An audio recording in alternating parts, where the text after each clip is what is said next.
നമസ്കാരം.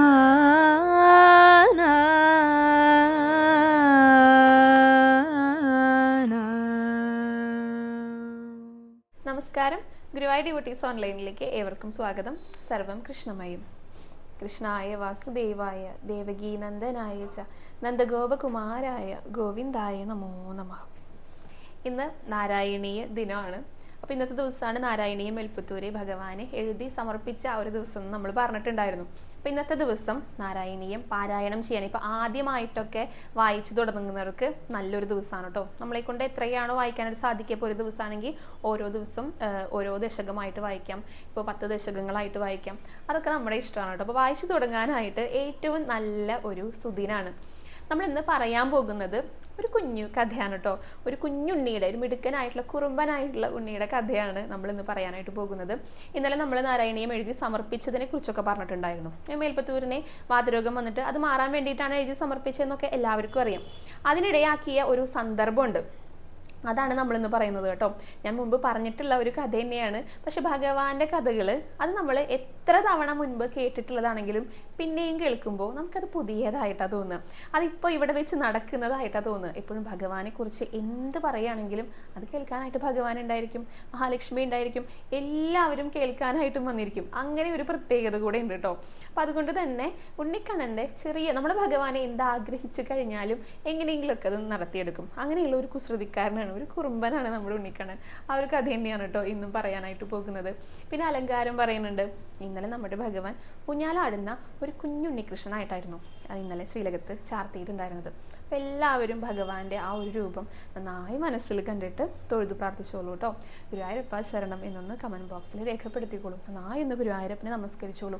അതേ ഊഞ്ഞാലാടുന്ന ഒരു കുറുമ്പനായിട്ടുള്ള ഉണ്ണിയുടെ കഥ തന്നെയാണ് നമ്മളിനി പറയാനായിട്ട് പോകുന്നത് കേട്ടോ. ഇന്ന് നാരായണീയ ദിനം ആയതുകൊണ്ട് തന്നെ നമ്മുടെ കുടുംബാംഗങ്ങൾക്ക് ഒരു സന്തോഷ വാർത്തയുണ്ട് കേട്ടോ. ഈ നാരായണീയം സമ്മാനമായിട്ട് 5 പേർക്ക് നമ്മൾ നൽകുന്നുണ്ട്. എല്ലാവരും നാരായണീയം വായിക്കുന്നവരാണ്, സ്ഥിരമായി വായിക്കുന്നവരുണ്ട്. അപ്പോൾ ഒരു നാരായണീയം കൂടെ നമുക്ക് ലഭിച്ചു കഴിഞ്ഞാൽ സന്തോഷമുള്ള കാര്യമല്ലേ. അത് ലഭിക്കാനായിട്ട് എന്താ ചെയ്യേണ്ടതെന്ന് അറിയോ? നമുക്ക് ഇഷ്ടമുള്ള ഒരു ദശകം, ഓരോരുത്തർക്കും ഓരോരോ ഇഷ്ടങ്ങൾ ഉണ്ടായിരിക്കും. ഭഗവാനെ നമുക്ക് കാണാനായിട്ട് സാധിക്കുന്നു, എല്ലായിടത്തും ഭഗവാനെ കുറിച്ചാണ് വർണ്ണിക്കുന്നത്. എന്നാലും നമ്മുടെ ഇഷ്ടമുള്ള ഒരു പ്രത്യേക ദശകം തീർച്ചയായിട്ടും എല്ലാവർക്കും ഉണ്ടായിരിക്കുമല്ലോ. ആ ദശകം ഏതാണെന്ന് നമ്മുടെ കമൻറ്റ് ബോക്സിൽ ഒന്ന് രേഖപ്പെടുത്തൂ കേട്ടോ. എന്നിട്ട് അതിൽ നിന്ന് നറുക്കിട്ട് തിരഞ്ഞെടുക്കുന്ന 5 പേർക്ക് ഈ നാരായണീയം, ഇത് വനമാല വ്യാഖ്യാനാണ്, ഇത് നമ്മൾ അയച്ചു തരുന്നതായിരിക്കും കേട്ടോ. അപ്പം അങ്ങനെ ഒരു സന്തോഷ വാർത്ത കൂടെ ഉണ്ട്. അപ്പോൾ എല്ലാവരും കമൻറ്റ് ചെയ്യുക, വീഡിയോ മുഴുവനായിട്ട് കാണാൻ ശ്രമിക്കുക. ഇനി നമുക്ക് വീഡിയോയിലേക്ക് കിടക്കാം. നമ്മുടെ ഉണ്ണികൃഷ്ണനെ ചെറിയൊരു ഉണ്ണിയാണ് കേട്ടോ.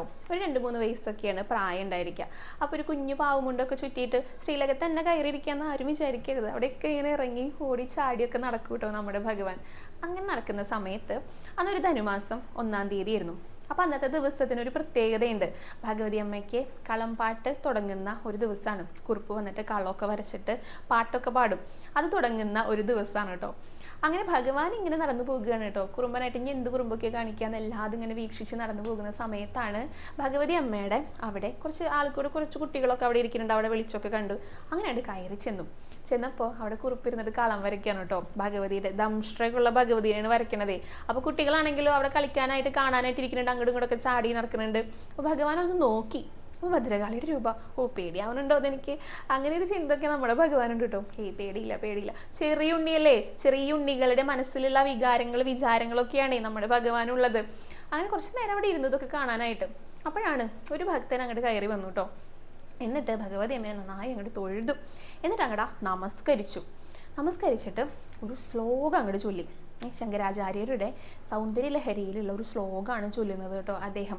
ഇത് മധുക്ഷീര ദ്രാക്ഷ എന്ന് പറഞ്ഞിട്ടുള്ള ആ ഒരു ശ്ലോകമാണ് ചൊല്ലുന്നത്. അതങ്ങോട്ട് കേട്ടു ഭഗവാൻ. ഇത്ര രസമുള്ള ശ്ലോകവും, എന്താ അതിൻ്റെ ഒരു വൈഭവം, നല്ല ഇഷ്ടമായി, നല്ല രസമുള്ള ശ്ലോകം.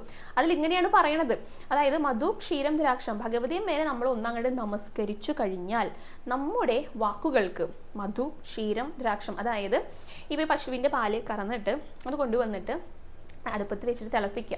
എന്നിട്ട് നന്നായി ഇങ്ങനെ കുറുകി വരുന്ന ഒരു സമയത്ത് കുറച്ച് കൽക്കണ്ടം, കുറച്ച് മുന്തിരിങ്ങ, കുറച്ച് തേൻ അതിലൊഴിക്കുക. അപ്പോൾ വരുന്ന ആ ഒരു മാധുര്യം ഉണ്ടല്ലോ, ആ ഒരു മധുരം ഏറിയ വാക്കുകളായിരിക്കും നമ്മുടെ വായിൽ നിന്ന് വരിക. അതായത് അത്രത്തോളം വാക്സാമർത്ഥ്യം അനുഗ്രഹിച്ചു തരും ഭഗവതി എന്നാണ് പറയുന്നത്. ഭഗവതി അമ്മേനെ ഒന്നങ്ങോട്ട് നമസ്കരിച്ച് കഴിഞ്ഞാൽ അതങ്ങോട്ട് കേട്ടു നമ്മുടെ ഭഗവാനോട്ടോ നല്ല ഇഷ്ടമായി. ഭഗവതി അമ്മേനെ കുറിച്ച് ഇങ്ങനെ പറഞ്ഞപ്പോഴേ, തനിക്കില്ലാത്ത എന്തോ ഒന്ന് ഭഗവതി അമ്മയ്ക്ക് കുറച്ച് കൂടുതൽ ഇങ്ങനെ പറയുന്നുണ്ടല്ലോ, എന്ത് രസാ അത് കേൾക്കാനായിട്ട്. അങ്ങനെ ഇരിക്കപ്പുറത്ത് ഇല്ലാതായിട്ടോ. ചെറിയ കുട്ടികൾക്ക് അങ്ങനെയാണല്ലോ, എന്തെങ്കിലും പുതിയ കളിപ്പാട്ടങ്ങൾ വേറെ ഏതെങ്കിലും കുട്ടികളുടെ അടുത്ത് കണ്ടു കഴിഞ്ഞാൽ അതിനോട് ഒരു കൗതുകം തോന്നും. തന്നേക്കാളും നല്ലതാണല്ലോ അത്, അപ്പൊ തനിക്ക് അങ്ങനെ വേണമല്ലോ, അങ്ങനെ ഒരു ചിന്തയൊക്കെ തോന്നൂലോ. അങ്ങനെ നമ്മുടെ ഭഗവാനും തോന്നി ചെറിയൊരു അസൂയ അല്ലെങ്കിൽ കുശുമ്പ് എന്നൊക്കെ പറയില്ലേ, ഒരു കുഞ്ഞു മനസ്സിൽ എത്രത്തോളം കുശുമ്പുണ്ടായിരിക്കും, അതേപോലെ കേട്ടോ. അങ്ങനെ ഭഗവാനും തോന്നി. ഒന്നും നോക്കിയില്ല, വേഗം അങ്ങോട്ട് കയറി ചെന്നു ഭഗവതിയമ്മയുടെ അടുത്തേക്ക്. പെട്ടെന്ന് കയറി വന്ന ഭഗവതിയമ്മ ഒന്ന് പേടിച്ചു കേട്ടോ. ഭഗവതിയമ്മ കാണുന്നുണ്ട് ഭഗവാൻ അവിടെ വന്നിരിക്കണതൊക്കെ, കുറുമ്പൊക്കെ കാണിച്ചിട്ടിരിക്കണത്. അങ്ങനെ സാധാരണ ഇങ്ങനെയൊന്നും കയറി വരാറില്ല, ആറാട്ടിന്റെ സമയത്ത് കയറി വരിക, അതും വലിയ ആഘോഷമായിട്ട് മുൻകൂട്ടി അറിയിച്ചിട്ടൊക്കെ വരുള്ളൂ. അപ്പൊ പെട്ടെന്നൊന്ന് കയറി വന്നപ്പോൾ ഒന്ന് പേടിച്ചു ഭഗവതിയമ്മ. ഒന്ന് പേടിച്ചോ ഇല്ലേ എന്നുള്ളൊരു സംശയം. അങ്ങനെ എന്താണാവോ എന്ന് ചോദിച്ചു ഭഗവാന്റെ അടുത്ത്. അപ്പൊ ഭഗവാൻ ചോദിച്ചേ, അല്ല ഇപ്പൊ ഒരാൾ വന്ന് നമസ്കരിച്ചില്ലേ, എന്നിട്ടൊരു ശ്ലോകം ചൊല്ലിയില്ലേ, അതേതാ, എന്താ ഒരു രസം എന്ന് ചോദിച്ചിട്ടോ.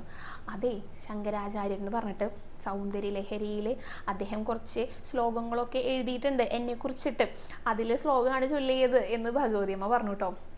അപ്പോൾ ഭഗവാൻ പറഞ്ഞു, എന്തൊരു രസം അത് കേൾക്കാനായിട്ട്, എനിക്കും അങ്ങനെ കുറച്ച് ശ്ലോകം വേണമെന്നുണ്ട്. എന്താപ്പോൾ ചെയ്യുക, കാര്യം എനിക്ക് ഭാഗവതത്തിലൊക്കെ പറയുന്നുണ്ട്, ശ്ലോകങ്ങളൊക്കെ ഉണ്ട്. അതായത് കൃഷ്ണായ വാസുദേവായ ഹരേ പരമാത്മനെ പ്രണതക്ലേശനാശായ ഗോവിന്ദായ നമോ നമഃ, ഇതൊക്കെ ആൾക്കാർ ചൊല്ലി നടക്കുന്നുണ്ട്. എന്നാലും ഈ സൗന്ദര്യ ലഹരിയിലുള്ള ആ ശ്ലോകങ്ങൾ ചൊല്ലുന്ന അത്ര ആ ഒരു രസം അതിന് വരുന്നില്ലേ എന്നൊരു സംശയം. അപ്പോൾ എനിക്കും കുറച്ചിങ്ങനെ ശ്ലോകങ്ങളൊക്കെ വരണമെന്നുണ്ട്. ഇതിപ്പോൾ ആരാ എഴുതിയേ? അപ്പോൾ ശങ്കരാചാര്യരാന്ന് ഭഗവതിയമ്മ പറഞ്ഞു കേട്ടോ. അപ്പോൾ ഏത് ശങ്കരാചാര്യർ? അന്ന് ഇതിൽ കൂടെ വരുന്ന വഴിക്ക് എല്ലാം തകിടുപൊടിയായിട്ട് വീണ ആളാണോ എന്ന് ചോദിച്ചു. അയാളെന്നെ എന്ന് പറഞ്ഞു. അതായത് ശങ്കരാചാര്യർക്ക് ആകാശഗമനം സിദ്ധിച്ചിട്ടുള്ള ആളായിരുന്നല്ലോ. അദ്ദേഹം ഇങ്ങനെ സഞ്ചരിച്ചു കൊണ്ടിരിക്കുന്ന സമയത്താണ് ഭഗവാന്റെ ശിവേലി ഇങ്ങനെ കൊട്ടിപ്പോകുന്നുണ്ടായിരുന്നത്. അങ്ങനെ പോകുന്ന സമയത്ത് ഇദ്ദേഹം കടന്നുപോയി. അപ്പോൾ ഭഗവാൻ വിചാരിച്ചു, തന്നെ കണ്ടിട്ട് കാണാത്ത പോലെ പോകുകയെ എന്നും പറഞ്ഞിട്ട് അവിടെ എങ്ങടാ വീഴ്ത്തി എന്നാണ് പറയുന്നത് കേട്ടോ. തമാശയായിട്ട് ഭഗവാന്റെ കുറുമ്പായിട്ടാണ് പറയുന്നത്. അപ്പോൾ അത് ആ ഒരു സമയത്ത് ശിവേലി ആ ഒരു കിണറിന്റെ ഭാഗം, അതായത് ആ വടക്ക് പടിഞ്ഞാറ് ഭാഗത്തേക്ക് എത്തിയിട്ടുണ്ടായിരുന്നു. അവിടെ എത്തിയപ്പോഴാണ് വീണത്. അങ്ങനെ പെട്ടെന്ന് എല്ലാവരും ഇത് എന്താ വീണെന്ന് നോക്കിയപ്പോൾ ശങ്കരാചാര്യരാണ്. അപ്പോൾ എല്ലാവരും വാദ്യക്കാരൊക്കെ കൊട്ട് കുറച്ച് നേരം നിർത്തി. അങ്ങനെ ശങ്കരാചാര്യരാണ്. അപ്പോൾ അദ്ദേഹത്തിന് മനസ്സിലായി. അദ്ദേഹം പിന്നെ ഇവിടെ ഭജനയൊക്കെ ചെയ്തിട്ട് ഇവിടുത്തെ ചിട്ടകൾ, അതായത് പൂജാക്രമങ്ങളൊക്കെ ഉണ്ടായിരുന്നു, എല്ലാതും താന്ത്രിക വിധി പ്രകാരമാണ് ചെയ്തിരുന്നെങ്കിൽ കൂടെ അതിനെ ഒരു ചിട്ട, ഇന്ന സമയത്ത് ഇന്നതാണ് ചെയ്യേണ്ടതെന്നുള്ള ഒരു ചിട്ടയൊക്കെ ഉണ്ടാക്കി എഴുതി വെച്ചിട്ടാണ് അദ്ദേഹം പിന്നീട് ഇവിടെ നിന്ന് പോയത്. അപ്പോൾ അദ്ദേഹത്തിന്റെ ആ ഒരു സ്മരണയിൽ അവിടെ എത്തുന്ന സമയത്ത്, ആ ഒരു വടക്ക് പടിഞ്ഞാറ് മൂലയിൽ എത്തുന്ന സമയത്ത് കുറച്ച് നേരത്തിന് വാദ്യക്കാർ നിർത്തിവെക്കും, കൊട്ടൊക്കെ നിർത്തിവെക്കും, അദ്ദേഹത്തെ അനുസ്മരിക്കാൻ വേണ്ടിയിട്ടാണ്. അപ്പോൾ അദ്ദേഹം തന്നെയാണ് ഇത് എഴുതിയത് എന്ന് പറഞ്ഞു. അപ്പോൾ ഭഗവാന് സമാധാനം, എഴുതിയ ആളെ കണ്ടുപിടിച്ചുല്ലോ, അപ്പോൾ തനിക്കും ഇങ്ങനെയൊക്കെ ഒന്ന് വേണം, വേഗം അയാളെ ഇങ്ങോട്ട് വരുത്തൂ എന്ന് ഭഗവാൻ പറഞ്ഞു കേട്ടോ. അങ്ങനെ ഭഗവതിയമ്മ പറഞ്ഞു, അദ്ദേഹത്തിന് ഇനി വരുത്താനൊന്നും സാധിക്കില്ല, അദ്ദേഹമൊക്കെ പോയിരിക്കണു എന്ന് പറഞ്ഞു. എങ്ങോട്ട് പോയി എന്ന് ചോദിച്ചു ഭഗവാൻ. പറഞ്ഞു, അദ്ദേഹമൊക്കെ ദേഹം ഇടിഞ്ഞ് പോയിരിക്കണു എൻ്റെ ഭഗവാനെ, അങ്ങേക്ക് ഇതൊന്നും അറിയില്ലേ എന്ന് ഭഗവതിയമ്മയും ചോദിച്ചു കേട്ടോ. അപ്പോഴാണ് ഭഗവാൻ മനസ്സിലായത് അദ്ദേഹം പോയെന്നുള്ള കാര്യം. അപ്പോൾ ഇനിയിപ്പോൾ എന്താ ചെയ്യുക എന്ന് ഭഗവാൻ ചോദിച്ചു. അപ്പോൾ ഭഗവതിയമ്മ പറഞ്ഞു, അതിനൊക്കെ വഴി ഉണ്ടാക്കാമെന്ന് പറഞ്ഞു. കാരണം ഭഗവതി അമ്മ എന്തെങ്കിലും ഒരു കാര്യം ഏറ്റെടുത്ത് കഴിഞ്ഞാൽ അത് നടത്തി തരും. നടന്നു എന്ന് തന്നെ നമ്മൾ കൂട്ടിയാൽ മതി. എന്ത് കാര്യങ്ങൾ ഭഗവാന്റെ അടുത്ത് പറയുന്നുണ്ടെങ്കിലും ആദ്യം ഭഗവതി അമ്മയുടെ അടുത്തൊന്ന് പോയി പറഞ്ഞു നോക്കൂ, അത് വളരെ എളുപ്പത്തിൽ ഭഗവാന്റെ അടുത്ത് എത്തും. അപ്പോൾ അങ്ങനെയുള്ള പ്രാർത്ഥനകൾ വേഗം സാധ്യമാകുന്ന പറയുക. ഭഗവതിയിലൂടെ ഭഗവാനിലേക്ക് നമ്മൾ പറയാറില്ലേ, അതേപോലെ തന്നെ ഭഗവതി അമ്മ എന്ത് ഏറ്റെടുത്താലും അത് നമ്മൾ നടന്നു എന്നങ്ങോട്ട് വിചാരിച്ചാൽ മതി. അങ്ങനെ ഭഗവതിയമ്മ പറഞ്ഞു, ഇപ്പോൾ ഇത് ചെയ്തു തരാനായിട്ട് ഒരേ ഒരാളേ ഉള്ളൂ, മേൽപ്പത്തൂര് നാരായണ ഭട്ടതിരി എന്ന് പറഞ്ഞിട്ട് മറ്റേരിപ്പാടുണ്ട്. അദ്ദേഹത്തിന് മാത്രമേ ഇപ്പോൾ സാധിക്കുള്ളൂ. അദ്ദേഹം പ്രഗത്ഭനായിട്ട് ഇങ്ങനെ ശ്ലോകങ്ങളൊക്കെ എഴുതുന്ന ഒരാളാണ്, അദ്ദേഹത്തിന് മാത്രമേ അത് സാധിക്കുള്ളൂ എന്ന് പറഞ്ഞു. അങ്ങനെ ഭഗവാൻ പറഞ്ഞു, എന്നൊരു കാര്യം ചെയ്യാം, എന്നാൽ അദ്ദേഹത്തിൻ്റെ കുഞ്ഞിനെ ഞാൻ ഇങ്ങോട്ട് എടുക്കാം എന്ന് പറഞ്ഞു. കുഞ്ഞിനെ എടുക്കുമെന്ന് ചോദിച്ചിട്ടോ ഭഗവതി അമ്മ.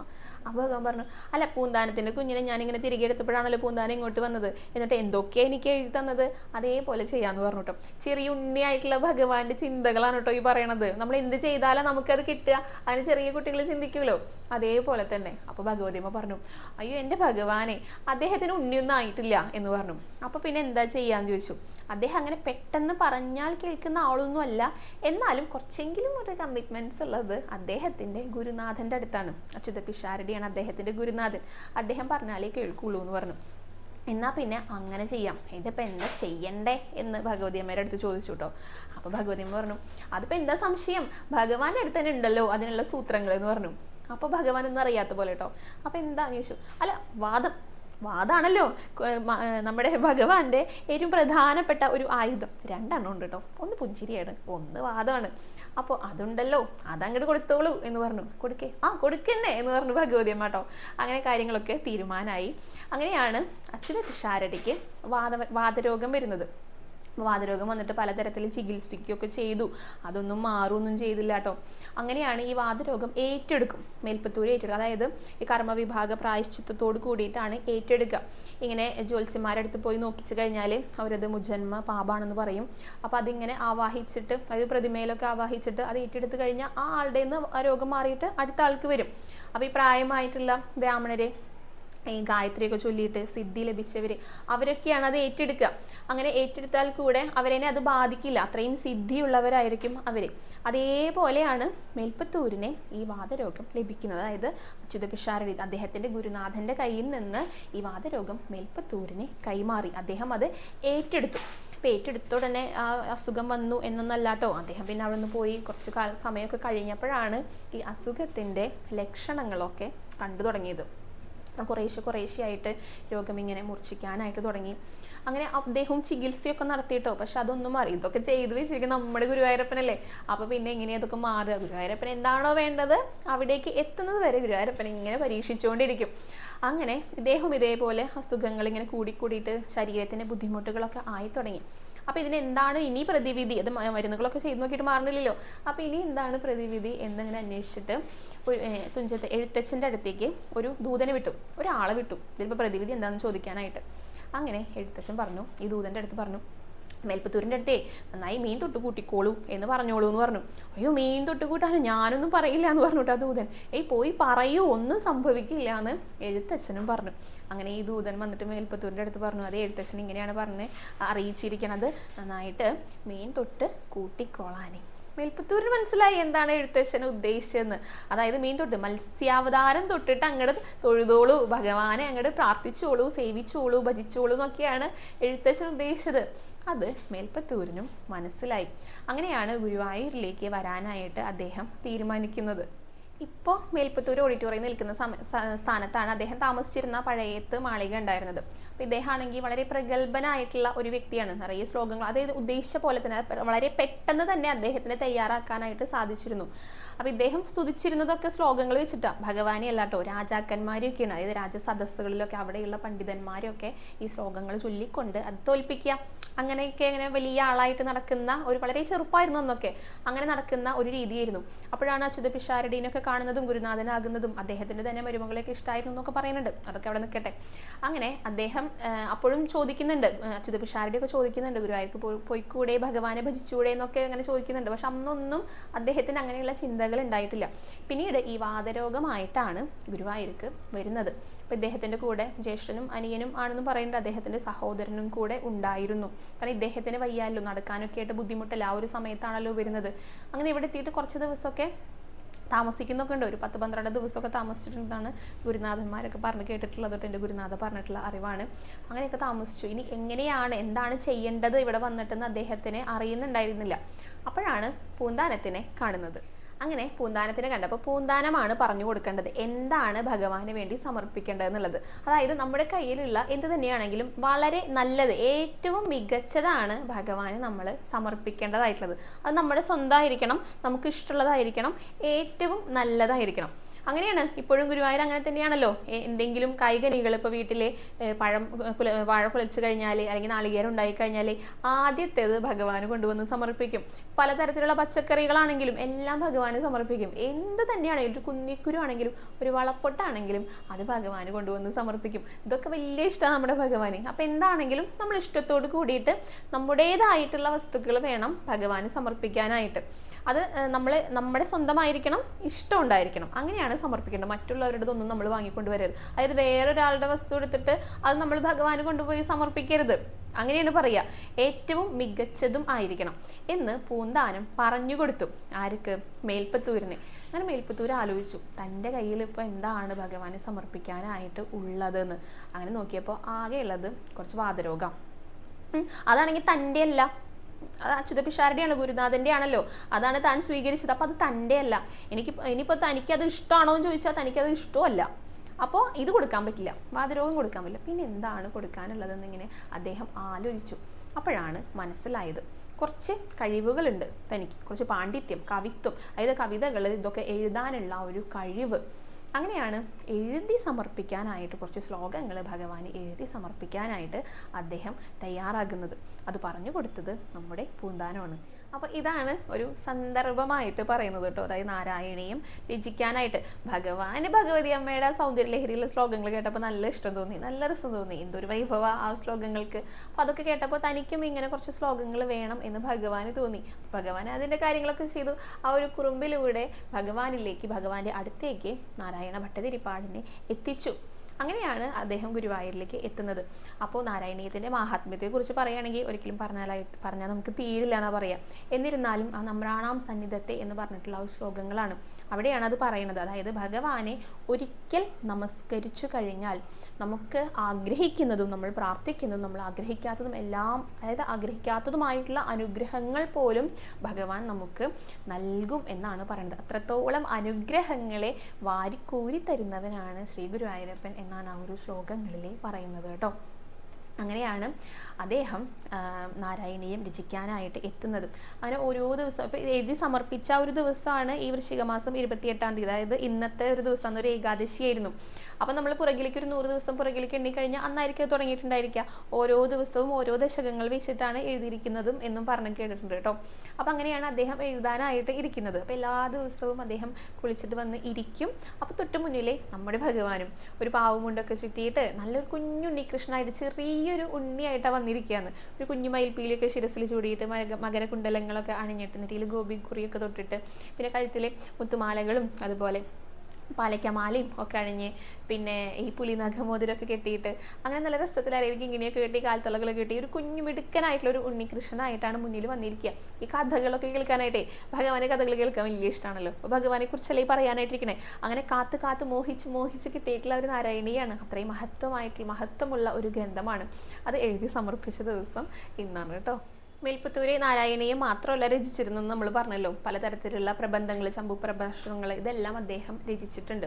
അപ്പോൾ ഇത്രയേറെ പുസ്തകങ്ങൾ ഉണ്ടെങ്കിലും എല്ലാവർക്കും അറിയുന്നത് നാരായണീയത്തെക്കുറിച്ചാണ്. അദ്ദേഹം വളരെ പ്രഗത്ഭനായിട്ടുള്ള വ്യക്തിയായിരുന്നു. രാജസദസ്സുകളിലൊക്കെ ആയിരുന്നു അദ്ദേഹത്തിൻ്റെ ആ ഒരു ചെറുപ്പകാലം അദ്ദേഹം ചെലവഴിച്ചിരുന്നത്. അത്രയേറെ ഈ ശ്ലോകങ്ങളൊക്കെ എഴുതിയിട്ട് മറ്റുള്ളവരെ തോൽപ്പിക്കാനായിട്ട്, അല്ലെങ്കിൽ ആരെങ്കിലും എന്തെങ്കിലും ചോദിച്ചു കഴിഞ്ഞാൽ അതിനനുസരിച്ചൊക്കെ വളരെ പെട്ടെന്ന് തന്നെ എഴുതി കൊടുക്കാനായിട്ട്, അങ്ങനെ ആളുകളുടെ ഇടയിലൊക്കെ രാജസദസ്സുകളിലൊക്കെ ഇദ്ദേഹം നന്നായി അറിയപ്പെട്ടിരുന്നു. കുറച്ചു കാലം കഴിഞ്ഞപ്പോൾ അദ്ദേഹത്തിനെ ഒന്നും കാണാനായിട്ട് സാധിക്കണില്ല കേട്ടോ. അദ്ദേഹം എവിടെയാണെന്ന് എല്ലാവരും അന്വേഷിച്ചു തുടങ്ങി. അപ്പോഴാണ് മനസ്സിലായത് അച്യുത പിഷാരടിയുടെ വാതരോഗം അദ്ദേഹം സ്വീകരിച്ചുവെന്നും അദ്ദേഹം ഭജനം ഇരിക്കാനായിട്ട് അല്ലെങ്കിൽ ഗുരുവായൂർക്ക് എത്തിയിരിക്കുകയാണെന്നും മനസ്സിലായത്. അങ്ങനെയാണ് നാരായണീയത്തെക്കുറിച്ച് എല്ലാവരും അറിയാനായിട്ട് തുടങ്ങി. നാരായണീയത്തിന് ഇത്രയേറെ പ്രസിദ്ധി വന്നത്. പിന്നെ അതുമാത്രമല്ല കേട്ടോ, ഏറ്റവും പ്രധാനപ്പെട്ട കാര്യം അത് എഴുതിയിരിക്കുന്നത് ഗുരുവായൂരപ്പനെ കുറിച്ചാണ്. ഗുരുവായൂരപ്പൻ്റെ ഇഷ്ടത്തിനനുസരിച്ചാണ് അതിലെ ഓരോ ശ്ലോകങ്ങളും എഴുതിയിരിക്കുന്നത്. അതാണ് ഗുരുവായൂരപ്പനെ കുറിച്ച് നമ്മൾ എഴുതുകയോ പറയുകയോ ചെയ്തു കഴിഞ്ഞാൽ ഗുരുവായൂരപ്പൻ അവിടെ ഉണ്ടാകുന്നതാണ് പറയുക. ആ പറയുന്നവരെ ഉയർത്തി വരും. കാരണം ഗുരുവായൂരപ്പൻ്റെ കാര്യങ്ങളൊന്നും മുടങ്ങാനായിട്ട് ഗുരുവായൂരപ്പൻ സമ്മതിക്കില്ല. നമ്മൾ ഏതെങ്കിലും തരത്തിൽ നമുക്കത് വേണ്ടാന്ന് വെച്ച് കഴിഞ്ഞാൽ ഗുരുവായൂരപ്പൻ നമ്മളെ കൊണ്ട് അത് ചെയ്യിപ്പിക്കും. ഭഗവാന് ഇഷ്ടമുള്ളതാണെങ്കിൽ തീർച്ചയായിട്ടും അത് ചെയ്യിപ്പിക്കും. അങ്ങനെ ഒരു പ്രത്യേകത ഗുരുവായൂരപ്പനുണ്ട് കേട്ടോ. അതുകൊണ്ടാണ് ഭഗവാന്റെ ഇഷ്ടത്തിനനുസരിച്ച് എഴുതിയത് കൊണ്ടാണ് ഇത്രയേറെ പ്രസിദ്ധി നാരായണീയത്തിനും അത് എഴുതിയ നാരായണ ഭട്ടതിരിക്കും ഉണ്ടായത്.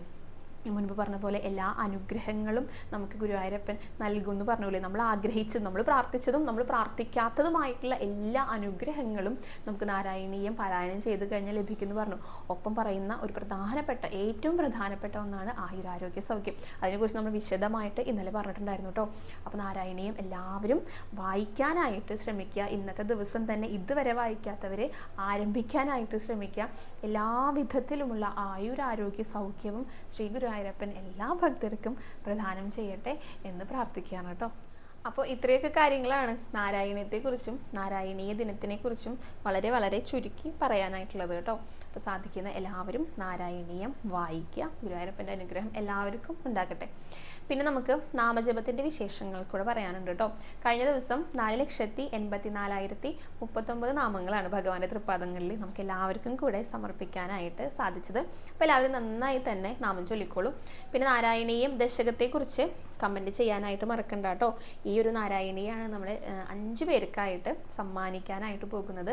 നമ്മുടെ വീഡിയോയിൽ കാണുന്ന എല്ലാവരും ഇഷ്ടപ്പെട്ട ദശകം ഏതാണെന്ന് ഒന്ന് കമൻറ്റ് ബോക്സിൽ രേഖപ്പെടുത്തിക്കോളൂ. പിന്നെ ഒരു പ്രധാനപ്പെട്ട കാര്യം, നാളെ തൃപ്രയാർ ഏകാദശിയാണ്. അപ്പോൾ സാധിക്കുന്നവരെല്ലാവരും ഏകാദശി നോറ്റോളൂ കേട്ടോ. ഗുരുവായൂരപ്പൻ്റെ അനുഗ്രഹം എല്ലാവർക്കും ഉണ്ടാകട്ടെ. അപ്പോൾ ഇന്നത്തെ വീഡിയോ ഇവിടെ അവസാനിക്കുകയാണ്. ഇനി പുതിയ വിശേഷങ്ങളൊക്കെ ആയിട്ട് നാളത്തെ വീഡിയോയിൽ കാണാം കേട്ടോ. ഹരേ കൃഷ്ണ, ഹരേ ഗുരുവായൂരപ്പ.